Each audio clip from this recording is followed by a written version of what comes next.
Hello বন্ধুরা, আবারও তোমাদের সামনে আমি হাজির হয়েছি স্বপন বিশ্বাস। তোমাদের সামনে আরআরবি এনটিপিসি পরীক্ষা হবে, তোমরা ফর্ম ফিল আপ করছো। 5-6-25 থেকে আরআরবি এনটিপিসি পরীক্ষা হয়ে গেছে। সেখান থেকে কোশ্চেন সংগ্রহ করে তোমাদের সামনে হাজির করছি। 5-6-25 ফার্স্ট শিফটে 3টে ভিডিও ছেড়েছি, সেকেন্ড শিফটে 2টো ভিডিও এর মধ্যে ছাড়া হয়ে গেছে এবং এটা হচ্ছে থার্ড পার্ট। বাছাই করা অঙ্কগুলো এনেছি, বিশেষ করে অঙ্ক, সেই বাছাই করা অঙ্ক নিয়েই তোমাদের সামনে এই ভিডিও উপস্থাপনা করছি। তোমাদের কাছে একটা বিশেষ অনুরোধ, যদি তোমরা এই চ্যানেলে নতুন হও অবশ্যই সাবস্ক্রাইব করো। সাবস্ক্রাইব করতে কিন্তু বেশি কসরত করতে হয় না। সাবস্ক্রাইব করুন এবং ভিডিও উপভোগ করুন, তাহলে আমি ভিডিও করতে বেশি উৎসাহিত হব। যারা ইতিমধ্যে সাবস্ক্রাইব করেছো অবশ্যই তাদেরকে অসংখ্য ধন্যবাদ। অবশ্যই তোমরা ধৈর্য সহকারে এই ভিডিওটা দেখো, স্কিপ করো না। অবশ্যই তোমাদের উপকার হবে এই বিশ্বাস রাখি। ভিডিও শুরু করার আগে আরেকটা জরুরি বার্তা তোমাদের সামনে হাজির করছি। এই ভিডিওটা কিন্তু আনকাট ভিডিও এবং সরাসরি আমি এই ভিডিওটা ছাড়ি, এবং তোমরা বুঝতেই পারছো যে থাম্বনেল খুব সৌন্দর্যযুক্ত থাম্বনেল কিন্তু আমি ইউজ করি না। আমি বিশ্বাস করি যে তোমরা যদি ধৈর্য সহকারে ভিতরের দিকে যাও তাহলে কিন্তু তোমরা যে জিনিসটা চাইছো সেই জিনিসটা অবশ্যই তোমরা পেয়ে যাবে। শুরু করা যাক আরআরবি বা রেলওয়ে এনটিপিসি পরীক্ষার 5-6-25 সেকেন্ড শিফটে হওয়া পার্ট 3 অর্থাৎ শেষ ভিডিওটা তোমাদের সামনে উপস্থাপন করছি। আমি এই ভিডিওটা তোমাদের বাংলায় প্রশ্নটা এনেছি। এর আগে ভিডিওতে ইংলিশে ছিল, মুখে বাংলায় করেছিলাম। এখানে আমি সরাসরি তোমাদের সামনে বাংলাতে কোশ্চেনটা এনেছি এবং তোমাদের বাংলাতেই ভালো করে বুঝিয়ে দেবো কীভাবে সংক্ষেপভাবে করতে হয়। সেটা অবশ্যই তোমরা ভিডিওর মাধ্যমে জানতে পারবে। শুধু অঙ্ক জানলে হবে না, কত কম সময়ের মধ্যে তোমাদের অঙ্কটা করা যায় অবশ্যই সেটা তোমরা এই ভিডিওর মাধ্যমে জানতে পারবে। দেখো, 1 নম্বরের অঙ্ক, 25টি প্রকৃত সংখ্যার গড় 110। যদি 10টি সংখ্যা প্রত্যেকটি 12.5 করে বাড়ানো হয়, অপর 10টি সংখ্যা প্রত্যেকটি 15 করে বাড়ানো হয় এবং বাকি 5টি সংখ্যা অপরিবর্তিত থাকে, তাহলে সংখ্যাগুলির নতুন গড় কত? তাহলে 25টি সংখ্যার গড় হচ্ছে তোমার 110। তাহলে 10টি সংখ্যা বেড়েছে 12.5 করে, তাহলে বাড়লো কত? বাড়লো হচ্ছে 10 গুণ 25-এর 2, তার মানে হচ্ছে 125 বাড়লো। আর পরেরটা 10 গুণ 15 করে বেড়েছে, তার মানে 150টা, তাহলে কত বাড়লো? 275।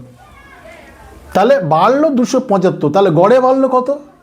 25টা সংখ্যার 25 ভাগ করা, 25-এ 25, 25-এ 25, 11। তাহলে গড় বাড়লো 11। আগে গড় কত ছিল? 110, এখন 11 বেড়েছে, তাহলে গড় হচ্ছে কত? 121। এইটা হচ্ছে 121। বেশি সময় লাগেনি। তোমরা যদি এটা কি করো, যদি এটাকে প্রকৃত গড় করে সমষ্টিতে আনো, আবার প্রত্যেকটা সংখ্যা বেড়ে বেড়ে তার যদি আবার গড় করো তাহলে সময় যাবে। আমার গড়টা রয়েছে 110। আমি প্রত্যেকটা 10টা সংখ্যার বাড়লো 125, 10টা সংখ্যার বাড়লো 150। অনেকে কি করবে, গড় করবে 20টা সংখ্যার বাড়লো, 20 দিয়ে ভাগ করলে কিন্তু ভুল হয়ে যাবে। কেননা টোটাল সংখ্যা হচ্ছে 25, কিন্তু 5টি সংখ্যা কিন্তু অপরিবর্তিত আর বাড়েনি, তার মানে এটাও গড়ের মধ্যে চলে আসবে। 11 আগে 110 ছিল, এখানে 121। 2 নম্বর হচ্ছে, দেখো, যদি নিম্নলিখিত তথ্যের মোট বা সংখ্যাগুরু মান 140 হয় তাহলে x এর মান কত? তোমরা অবশ্যই ভিডিও পজ করে আগে বাংলাগুলো প্রশ্নগুলো টুকিয়ে নাও, তাহলে তোমাদের এই ভিডিওটা বুঝতে সুবিধা হবে। যদি নিম্নলিখিত তথ্যের মোট বা সংখ্যাগুরু মান 140 হয় তাহলে x এর মান কত?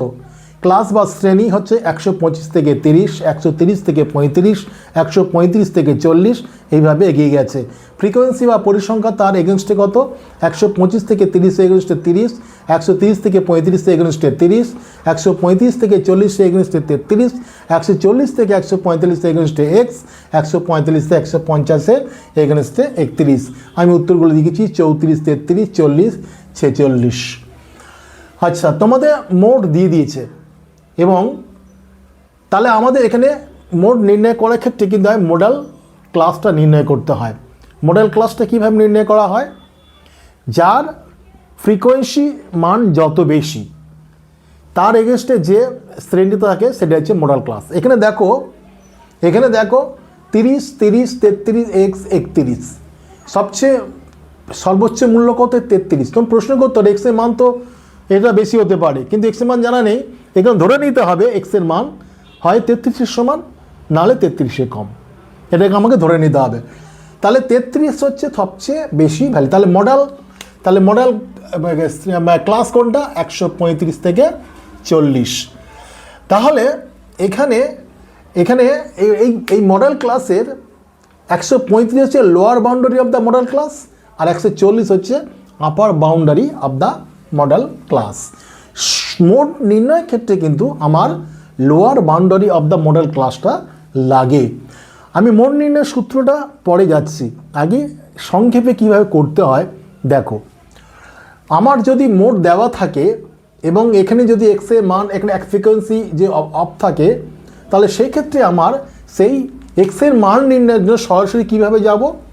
সরাসরি যাব কি মোডের মানটা কি আছে? 140 মাইনাস করবো কার সঙ্গে? লোয়ার বাউন্ডারি অফ দ্য, আমার যেহেতু কম্পিটিশন এক্সাম আমার সংক্ষেপে আগে যায়, তারপর আমি ডিটেল করাচ্ছি। তা lower boundary of the model class কোনটা? 135। সেটা 135 বিয়োগ করব। এইটাকে ভাগ করব কত দিয়ে? যে class with of the model class. Class with of the model class কত? 140 থেকে 135-এর ডিফারেন্স কত? 5 করছি, সমান সমান।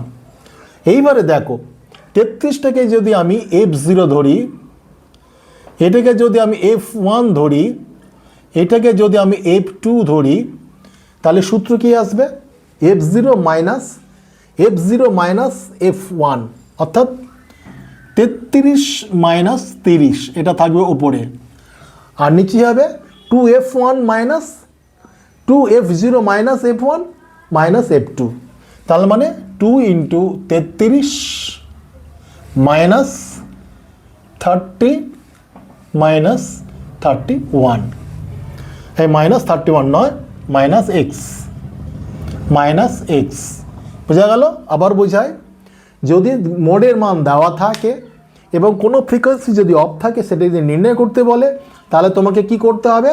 আগে মডেল ক্লাসটা বার করতে হবে, যার সর্বোচ্চ যে ফ্রিকোয়েন্সি মান সবচেয়ে বেশি সেটা হচ্ছে মডেল ক্লাস, এবং সেই মডেল ক্লাসের লোয়ার বাউন্ডারিটা আমার বার করতে, নিম্ন শ্রেণী সীমানা যাতে বাংলায় বলা হচ্ছে, লোয়ার বাউন্ডারিটা বার করতে হবে। এবং যদি মোড দেওয়া থাকে তখন আমার কি করতে হবে? Mode minus lower boundary of the model class divided by class উইথটা রাখলাম। এইবার নিচে কি করব? সমানে পড়ে যে F0 মাইনাস F1, অর্থাৎ 33 minus 30 divided by 2F0 minus F1 minus X2, সেইভাবে করে ওটা করেছি। তাহলে এই পোর্শনটা দেখো, 140 থেকে 135 মাইনাস 5/5 মানে এটা হচ্ছে 1 হয়ে যাচ্ছে। ওপরে কত আছে? 3 আছে, আর এখানে 66 থেকে 30 বাদ দিলে 36 মাইনাস 1, তাহলে বা x সমান কত হচ্ছে? 36 বিয়োগ 3 সমান 33। এটা তোমরা ক্যালকুলেশন সহজেই করতে পারবে। দেখো এখানে 33 কোন অপশান আছে? 2 নম্বর অপশানে আছে। 3 নম্বরটা দেখো, 3 নম্বরেরটা, কমলেশ কিছু শাড়ি ও প্যান্ট 10,000 টাকা দিয়ে কেনে প্রতি, আচ্ছা এটা বলেছিলাম ডিটেলে করতে, আচ্ছা ঠিক আছে তোমাদের আমি ডিটেলে করে দেখাই। তাহলে মোড নির্ণয়ের সূত্র কি? মোড হচ্ছে তোমার লোয়ার বাউন্ডারি মানে L1, lower boundary of the model class plus, তাহলে প্লাস কি করে এখানে বলেছি? F1 মাইনাস F0, তাহলে F1 মাইনাস, না f0 minus f1 divided by 2f0 minus f1 minus f2 into class with এইটা সূত্র, এই সূত্র প্রয়োগ করে কিন্তু এটা আমি ডিটেলে বোঝাচ্ছি, এটাকে আমি সংক্ষিপ্ত করেছি, ডিটেলে দেখো এই সূত্র mode is equal two L1, এর মানে lower boundary of the median not model class. আর সেটা হচ্ছে আমি এটাকে ধরে নিয়েছি যেটা ফ্রিকোয়েন্সি মডেল ক্লাসের যে ফ্রিকোয়েন্সি সেটা f0 ধরেছি, তার আগের ঠিক শ্রেণীর ফ্রিকোয়েন্সি হচ্ছে f1, তারপরের শ্রেণী হচ্ছে f2। তাহলে সেই সূত্র করলে f0 minus f1 divided by 2f0 minus f1 minus f2 into C. তাহলে দেখো কীভাবে করছি, মোডের জায়গায় ফেলছি 140 সমান সমান L1টা কত, L1টা হচ্ছে 135 প্লাস f0 কত 33 minus 30 divided by 2 into 33 minus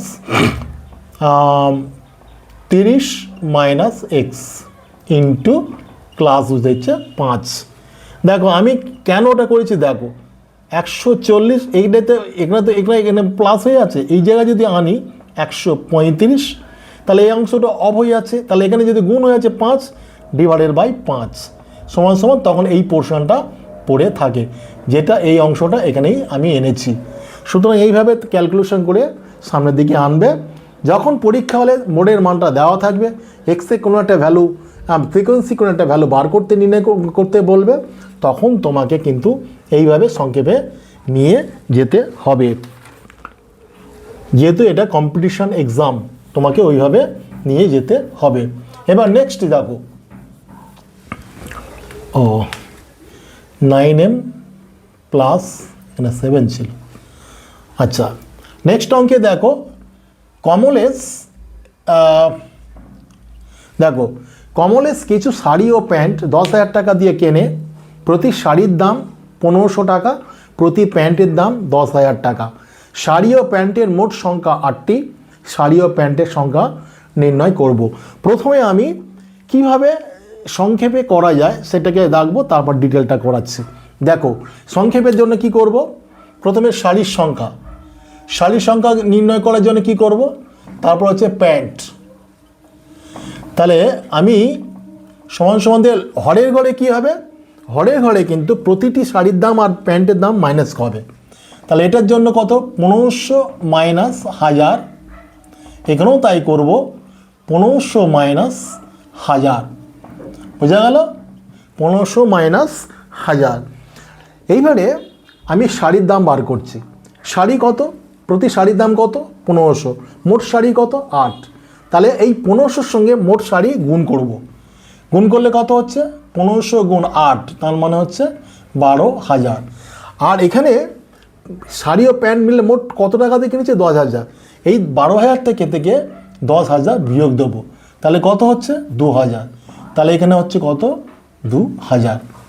এখানেও তাই প্যান্টের ক্ষেত্রে তাই, প্রতি প্যান্টের দাম কত 1,000, তাহলে মোট সংখ্যা কত 8, তাহলে 8-এর সঙ্গে এখানে যেমন 8-এর সঙ্গে 1500 গুণ করে এটা বিয়োগ করেছি, ওখানে ফেলেছি, এখানেও তাই প্যান্ট বার করার সময় এটার সঙ্গে এটা গুণ করে এটা বিয়োগ দেবো। তাহলে 8-এর সঙ্গে 1,000 গুণ করলে 8,000, আর 10 থেকে 8,000 বাদ দিলে কত হবে, কত হচ্ছে এখানে প্লাস মাইনাস যাই হোক না, আগে পরে যাই হোক না কেন দুটো বিয়োগটা আমার পজিটিভ হবে। তাহলে 8,000, 10 থেকে 8,000 বাদ দিলে কত হচ্ছে 2,000। তাহলে কত হচ্ছে এখানে কত 2,000 বাই 500, এখানেও 2,000 বাই 500 একই সংখ্যা হবে। তাহলে এখানে কত হচ্ছে 4, এখানে হচ্ছে 4। অপশান দেখো কী কী সংখ্যা আছে, 4 4। এটা গেল সংক্ষেপে, তোমরা এই পরীক্ষা হলে তো কম্পিটিশন তো লাগবেই। তাহলে দেখো কি করলাম, শাড়ির জন্য প্রতিটি প্যান্ট ও শাড়ি লবের ঘরে প্রত্যেকটা ক্ষেত্রে মাইনাস করলাম।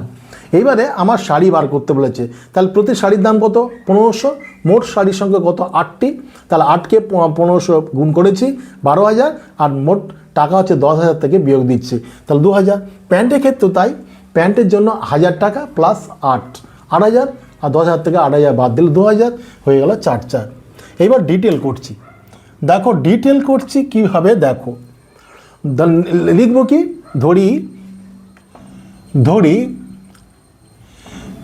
শাড়ির সংখ্যা, ধরি শাড়ির সংখ্যা এক্স, তাহলে অতএব প্যান্টের সংখ্যা কত, 8 মাইনাস এক্স, 8 মাইনাস এক্স। তাহলে এক একটা শাড়ির দাম যদি 1500 টাকা হয়, এক্সট্রা শাড়ির দাম কত, 1500 এক্স, প্লাস এক একটা প্যান্টের দাম যদি 1000 টাকা হয়, এতগুলো প্যান্টের দাম কত, 1000 ইন্টু 8 মাইনাস এক্স। এই দুটো দাম যোগ করলে যেটা হবে সেটা হচ্ছে 10,000, সেটা 10,000 লিখে দিলাম। তাহলে বা 1500 এক্স প্লাস 8000 মাইনাস 1000 এক্স সমান সমান 10,000, বা 1500 এক্স থেকে 1000 এক্স বাদ দিলে কত হয়, 500 এক্স, আর 10 থেকে এখানে দিকে 8000 চলে যায়, 2000। তাহলে বা এক্স সমান সমান 2000 বাই 500, তাহলে কত হচ্ছে 4। তাহলে শাড়ির সঙ্গে যদি 4 হয়, মোট সংখ্যা যদি 8 হয়, তাহলে প্যান্টের সংখ্যা নিশ্চিত 8 বিয়োগ 4 সমান সমান 4টি। বোঝা গেল, ডিটেলটা বোঝা গেল। তাহলে পরীক্ষা হলে তো ডিটেল করলে সময় লাগবে, সংক্ষেপে তোমাদের সামনে এটা হাজির করলাম। দেখো এবার নেক্সট অঙ্কটা দেখো, খুব গুরুত্বপূর্ণ অঙ্ক এটা, এইটা ভালো করে মন দিয়ে শোনো। দেখো কি অঙ্ক এটা, মন দিয়ে শোনো। 4 নম্বরে অঙ্কটা, 4 নম্বরে দেখে নিম্নলিখিত সমীকরণ থেকে এম এর মান নির্ণয় করো। 29/4 এর whole cube into 4/29 square into 29/4 whole to the power 11 is সমান সমান 4/29 two the power 9m plus 7। তাহলে এখানে দেখো 29-এর 4 আছে, 4-এর 29 আছে। একটা জিনিস আমরা কি জানি, যদি এক্স পাওয়ার যা হবে এক্স স্কোয়ার যদি হয়, তাহলে সেটা সমান লিখতে পারি, এটা যদি অনন্যক হয়ে যায় 1/x হয়ে যায়, তখন কিন্তু এটা পাওয়ারটা মাইনাস হয়ে যাবে, পাওয়ারটা মাইনাস।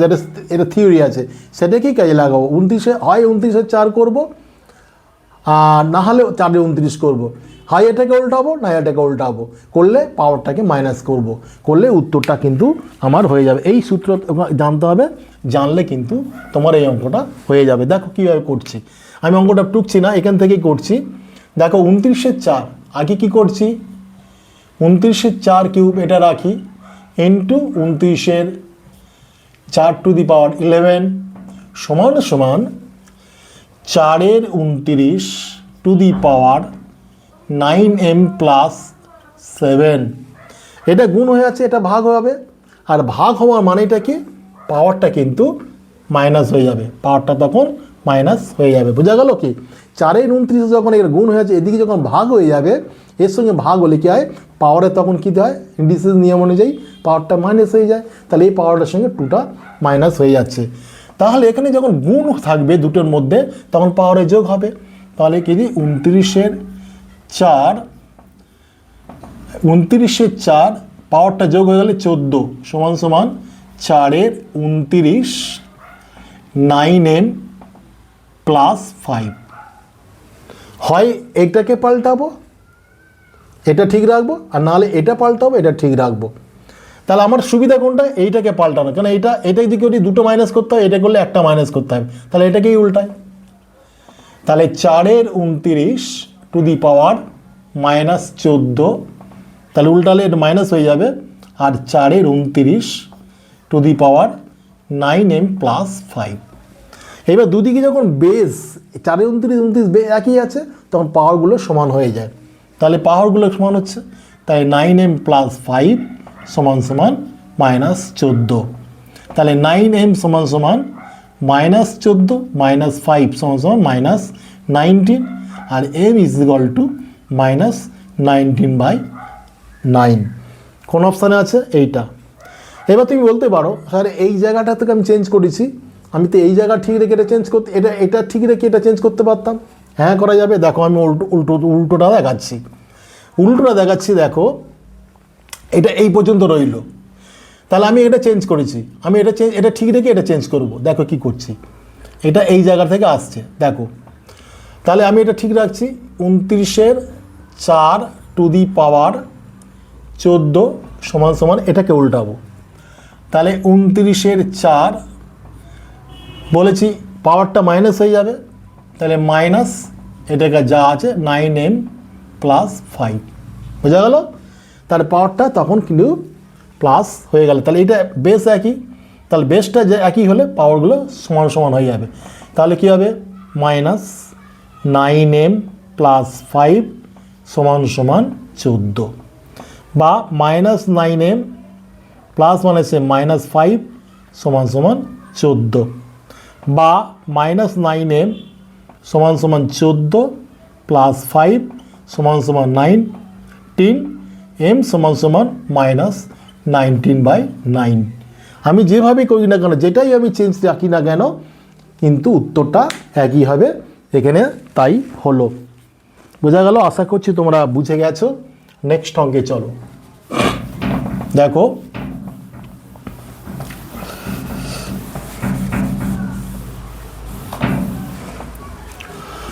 এবারে 5 নম্বরে x² - 2x + 13 = 0 সমীকরণে ডিসক্রিমিন্যান্ট এর মান কত? এই সমীকরণে কতগুলি সমাধান আছে বা রুট আছে? রুট ইংরেজিতে রুট, এখানে সলিউশন বা রুট একই কথা। ডিসক্রিমিন্যান্ট মানে কি? যে কোনো দ্বিঘাত সমীকরণের ডিসক্রিমিন্যান্ট মানেটা কি? ডিসক্রিমিন্যান্ট মানেটা হচ্ছে যদি b² - 4ac, এটা হচ্ছে ডিসক্রিমিন্যান্ট, এটা হচ্ছে ডিসক্রিমিন্যান্ট। এটা আমি এখানে ইংরেজিতে লিখেছি, এর বাংলা যথেষ্ট খটমটে, আমি যেন বাংলাটা লিখিনি। ডিসক্রিমিন্যান্ট হচ্ছে এখানে এই ভ্যালুটা হচ্ছে b² - 4ac, ঠিক আছে? দ্বিঘাত সমীকরণের এইখান থেকে এ কোনটা? x² এর সহগটা হচ্ছে a, x এর সহগ হচ্ছে b, আর c 13 পরে যেটা আছে সেটা হচ্ছে c। তাহলে এর মানটা দেখি। যদি b² - 4ac মান 0 সমান হতে পারে, 0-র চেয়ে বেশি হতে পারে, আবার 0-র চেয়ে কম হতে পারে। কি হচ্ছে দেখি। তাহলে b মানে কত? এখানে b হচ্ছে -2 আছে, তাহলে -2 হোল স্কয়ার -4 ইন্টু a কত? x² এর সহগ হচ্ছে 1, আর c কত? 13, তাহলে হচ্ছে 4 - 52, তার মানে হচ্ছে 8 48 মাইনাস সমান -48। তাহলে এখানে আমি আর কিছু দেখবো না, এখানে -48 কোথায় আছে দেখো, 2 নম্বর অপশান আছে। আর রিয়াল, যেহেতু এখানে b² - 4ac মানটা যদি নেগেটিভ হয়, সেটা হচ্ছে জটিল ভ্যালু চলে আসবে, তার কোনো রিয়েল রুট থাকবে না, এর কোনো সমাধান থাকে না যদি মাইনাস হয়ে যায়। সমান হলে সমান হয়, আর গ্রেটার দ্যান হলে অবশ্যই রুটগুলো দুটো মান হয় এবং ডিস্টিংক্ট ভ্যালু পাওয়া যায়, দুটো দুরকম ভ্যালু পাওয়া যায়। আর যদি b² - 4ac 0 হয়, তাহলে কিন্তু দুটো রুটের মান একই সমাধান হবে, এবং সেটা সমান, দুটো রুটের মান সমান হয়, দুটো সমাধানটা সমান, দুটো ভ্যালু মানটা একই হবে। বোঝা গেল? তাহলে এখানে আমার এক চান্সে আমি এই জায়গাটা এইটা আনবো। -48 কোনো জায়গা নেই, একটা পেয়ে গেছি, আর কোনো দিকে তাকাবো না, এই উত্তরটা আমি দিয়ে দেবো। 6 নম্বরের দাগে দেখো, একজন বিক্রেতা 1 টাকায় 5টি চকোলেট বিক্রয় করেছিল, এতে তিনি 40% লাভ করে। তিনি 1 টাকায় কতগুলি চকোলেট ক্রয় করেন? আমি দেখেছি যে এই ধরনের অঙ্ক এনটিপিসিতে দেখা যাচ্ছে যে ম্যাক্সিমাম পড়ছে। তোমার জন্য এটা খুব ইম্পর্টেন্ট সবসময়ের জন্য। এর জন্য আগে সংক্ষিপ্ত নিয়মটা কি দেখো। এখানে বিক্রয় করেছে, এখানে দেখো বিক্রয় না ক্রয় করেছে, এটাই হচ্ছে পরেরটার উপর নির্ভর করছে কীভাবে ফেলবো। যদি এখানে বিক্রয় বলে, তাহলে 40% লাভ মানে কি? 40% লাভ মানে হচ্ছে বিক্রয় কত, বা বিক্রয়টা কত হচ্ছে, বিক্রয় মূল্য 140 টাকা, আর ক্রয় মূল্য কত হচ্ছে 100 টাকা, ঠিক আছে? যদি এটা বিক্রয় বলে, বিক্রয়টা আগে রাখবো, বিক্রয়টা আগে রাখলাম। কি বললাম? যদি প্রথম অংশটা যদি বিক্রয় করেছিল যদি বলে, তাহলে বিক্রয় মূল্যটা ওপরে রাখবো, আর ক্রয় মূল্যটা নিচে রাখবো, ইন্টু এখানে আমি 5টি চকোলেট কিনেছি, তাহলে 5 দিয়ে গুণ করব। প্রতিটি ক্ষেত্রে 1 টাকাই বলেছে, 1 টাকায় টাকার পরিমাণটা একই আছে, সুতরাং আমি আগে বিক্রয় মূল্য রাখবো, ক্রয় মূল্য তারপর নিচে রাখবো, ইন্টু চকোলেটের পরিমাণটা রাখলাম, করে যেটা হবে উত্তর। যদি এবার এটা ক্রয় বলতো, তাহলে উল্টে দিতাম, 100টা আগে রাখতাম, বিক্রয়টা নিচে রাখতাম, ওটা গুণ করতাম। তাহলে কেটে দিই, 5 × 100, তাহলে কত হচ্ছে সাতটি। উত্তর কত হচ্ছে 7টি। এর ডিটেলটা কি দেখো, 1 টাকা বিক্রয় মূল্য, তাহলে 100 টাকা যদি ক্রয় মূল্য হয়, তাহলে 140 টাকা যদি বিক্রয় মূল্য হয়, তাহলে ক্রয় মূল্য কত 100 টাকা। ক্রয় মূল্য কত 100 টাকা। তাহলে 1 টাকা যদি বিক্রয় মূল্য হয়, তাহলে ক্রয় মূল্য হচ্ছে 100/140। আর 1 টাকা যদি, তাহলে 1 টাকা আমার চলে এসছে, তাহলে সেটা হচ্ছে 5-এর 7, 5-এর 7 টাকা। তাহলে 5-এর 7 টাকায় পাওয়া যাচ্ছে কত 5টা চকোলেট। 5-এর 7 টাকায় পাওয়া যাচ্ছে কত 5টা চকোলেট। লিখব 5-এর 7 টাকায় পাওয়া যায় কত চকোলেট 5টি চকোলেট। তাহলে আমার চেয়েছে 1 টাকায় কত ক্রয় করেছে, তাহলে 1 টাকা 5-এর 7 টাকা ক্রয় মূল্য হলে চকোলেটের সংখ্যা হচ্ছে 5টি। ঠিক আছে, লিখব কি 5-এর 7 টাকা ক্রয় মূল্য হলে চকোলেটের সংখ্যা আছে 5টি। 1 টাকা ক্রয় মূল্য হলে, আমার 1 টাকা কত বলেছে, তাহলে একই কনভার্ট করি, তাহলে কত হচ্ছে 5 গুণ 7-এর 5, তাহলে কেটে গেল 7। বোঝা গেল? এই ডিটেলটা হচ্ছে এইটা। তাহলে এই ডিটেলটা আমি আরেকবার বুঝাচ্ছি, যে এখানে লিখব যদি 40% লাভ বলেছে, তাহলে ধরে নেব ক্রয় মূল্য 100 টাকা, অতএব বিক্রয় মূল্য 140 টাকা। তাহলে 140 টাকা বিক্রয় মূল্য হলে ক্রয় মূল্য 1 টাকা, এই 100 টাকা।